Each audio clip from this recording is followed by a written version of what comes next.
Avant, quand je prenais l'avion, le personnel de cabine exécutait une petite chorégraphie expliquant les gestes à poser en cas de catastrophe. Aujourd'hui, ce sont des vidéos qui s'en chargent.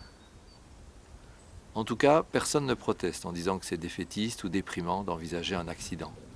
Et on sait tous que ces gestes ne garantissent rien. Ils sont juste considérés, suite à l'expérience acquise, comme la meilleure manière d'espérer survivre.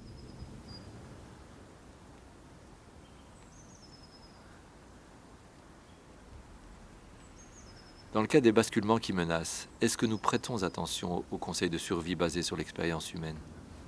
Est-ce que nous écoutons ceux qui ont identifié objectivement les comportements qui sauvent? Est-ce que nous osons les répéter inlassablement aux oreilles de nos enfants, de nos proches, de nos semblables?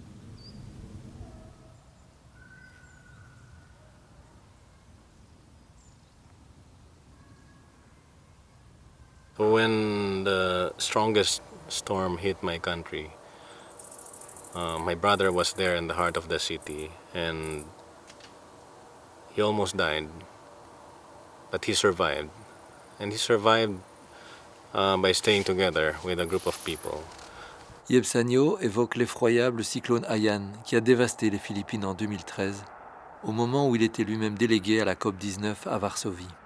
The typhoon or the storm was battering the whole city, and it was totally dark. They could not see each other's faces, but they just stayed together, and they never knew each other. But since they stayed together, they were able to survive. The whole city was devastated, and thousands died.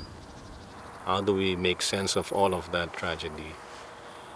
I guess we recognize that for us to transcend tragedy, you need all of the love in the world, and harness that and see how much love you can give. L'entraide, elle sort dans les situations difficiles, tu vois, les milieux hostiles, les catastrophes, les tsunamis, attaques terroristes, tout ça. En fait, l'entraide sort spontanément, enfin plus facilement, quand c'est des questions de vie ou de mort. Qu'est-ce qui pousse un soldat à se lever de la tranchée et aller se prendre une rafale de mitraillette? C'est complètement absurde, tu vois, ça va à l'encontre de tout. Ce qui pousse ces soldats à se lever, à se battre, majoritairement, c'est pour pas laisser leurs frères tout seuls. Parce qu'il y a une fraternité entre soldats qui naît. C'est des moments très intenses parce qu'ils sont face à la mort. Et quand tu es face à la mort, tu développes des liens de fraternité. Là, on peut parler d'amour si tu veux, ou en tout cas d'entraide, hyper puissants. Et c'est vrai que nous avons tous fait cette expérience que dans des situations les plus épouvantables qu'elles soient, comment nous ressentons au fond de nous, non pas peut-être simplement la réalité de l'amour, parce que si c'était ça, on pourrait toujours se dire que ce sont nos glandes qui fonctionnent bien et qui produisent exactement l'antidote dont nous avons besoin, et finalement tout ça, c'est finalement peu de choses. Peut-être pas la réalité de l'amour, mais l'urgence de l'amour, la possibilité de l'amour, au minimum le désir de l'amour. Il n'y a donc pas de sadomasochisme moral là-dedans. On n'est pas heureux d'avoir mal pour voir l'amour, on n'est pas du tout là-dedans. Mais c'est vrai que si on est honnête, à travers ses propres larmes, on sent cette capacité positive, cet amour qui pointe, je le dirais de cette manière-là. Est-ce que le mal dévoile ?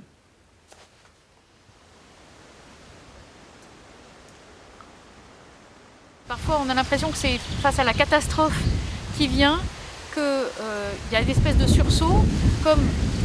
Moi, c'est vrai que dans mes sources d'inspiration ces dernières années, j'ai beaucoup puisé justement chez des auteurs qui ont vécu la Shoah, qui étaient face à l'absurdité du crime de masse, et que c'est là qu'on voit un déploiement d'amour, de don de soi, de résilience et personnelle et collective.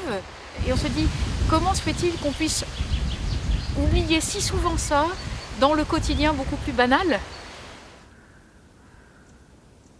En ayant vécu pas mal de moments de chaos en tant qu'ambulancier, en tant que formateur, enfin, il y a plein d'endroits où je peux être dans des moments de chaos. Et après des phases assez critiques de début, où les personnes sont désarçonnées, il y a vite un filet d'entraide qui est là. On sent qu'on est câblé en tant qu'humain pour se relier. Alors je dis pas que tout le monde va être dans ça, mais je pense que ça risque fort d'être marginal, ceux qui vont profiter des situations, ceux qui vont, je dirais, être vraiment négatifs par rapport ou nocifs par rapport aux autres. Beaucoup de gens sont incrédules hein, quand on leur dit que l'entraide sort spontanément. Ils font « Non mais c'est des conneries tout ça, on est tous en compétition, on est tous égoïstes et tout ». Mais en fait c'est parce qu'on est dans un confort et on n'a pas... on risque rien. Je pense que notre compétition elle est juste un luxe d'un moment où on n'a pas l'impression d'avoir besoin les uns des autres. Mais je crois que c'est un joli décor mais ça va tomber.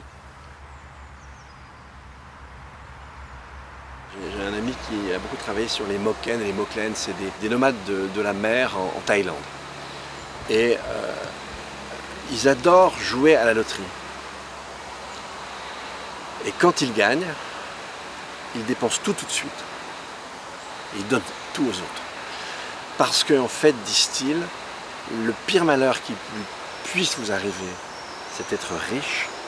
Parce que être riche, c'est finir par croire qu'on n'a plus besoin d'autrui. On a pu développer des idéologies de la compétition. Et pourquoi ? Parce qu'on est tous riches. On n'a pas besoin de notre voisin, donc c'est facile de dire ouais, je peux m'en sortir tout seul. Et puis quand ça se durcira, on sera obligé. Et les compétiteurs, les individualistes, ce sera les premiers à souffrir.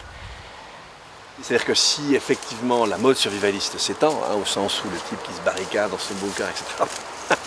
Voilà, le problème c'est qu'il est sûr de mourir et de faire mourir les autres. C'est l'attitude la plus stupide. C'est renoncer à son humanité.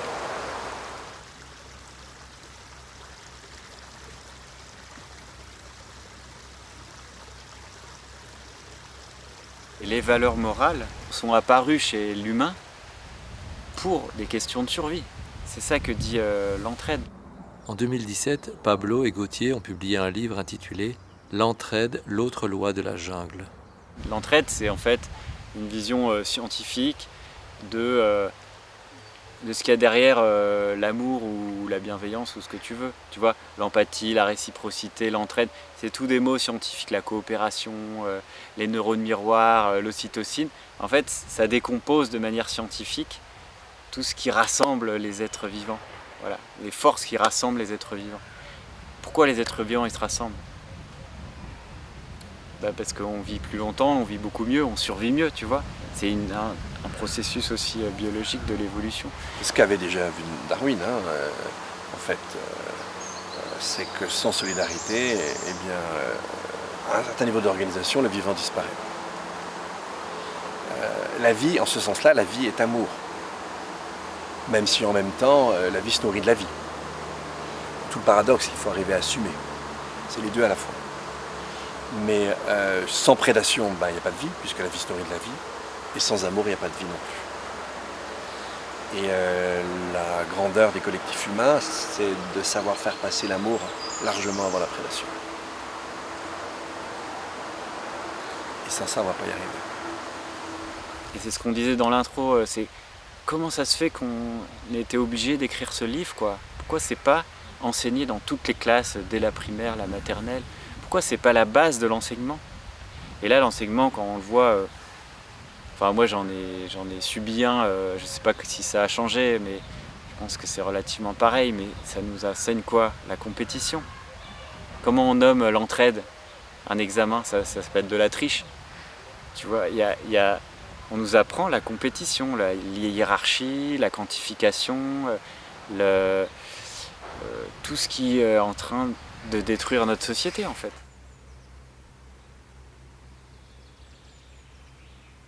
Probablement la coopération avec autrui, pour dire ce mot-là.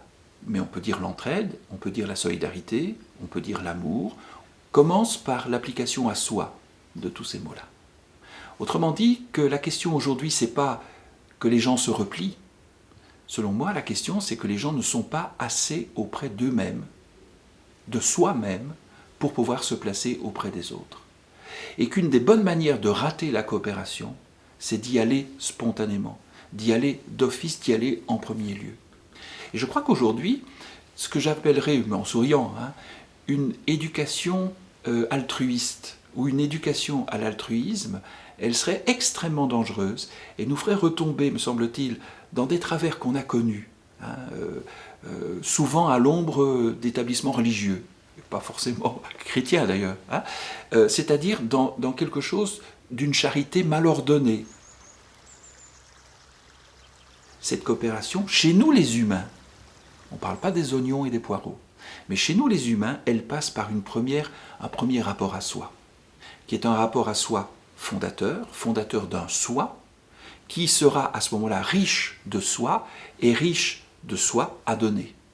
Se ramenant à soi, comme dit Augustin, on est ramené à son Dieu, qui est au fond de soi, et c'est ce Dieu-là qui envoie et qui rend possible la coopération.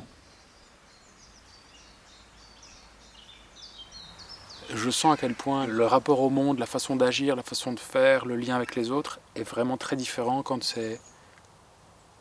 je suis assis dans l'amour, sous 1000 formes, et quand c'est pas le cas. Et pour moi, l'opposé, en tout cas le contre, c'est pas amour-haine, c'est amour-peur. Je vois fort cette... L'amour avec un signe négatif, c'est la peur, c'est pas la haine pour moi. Quand on s'assied dans cet amour, quand on s'établit là-dedans, alors ce qui est fait vient de l'intérieur et rayonne et ne coûte pas d'énergie. Comme si on était branché à la source. C'est-à-dire, ça ne veut pas dire qu'on est fatigué, qu'on n'est pas fatigué en sortant, mais il y a une...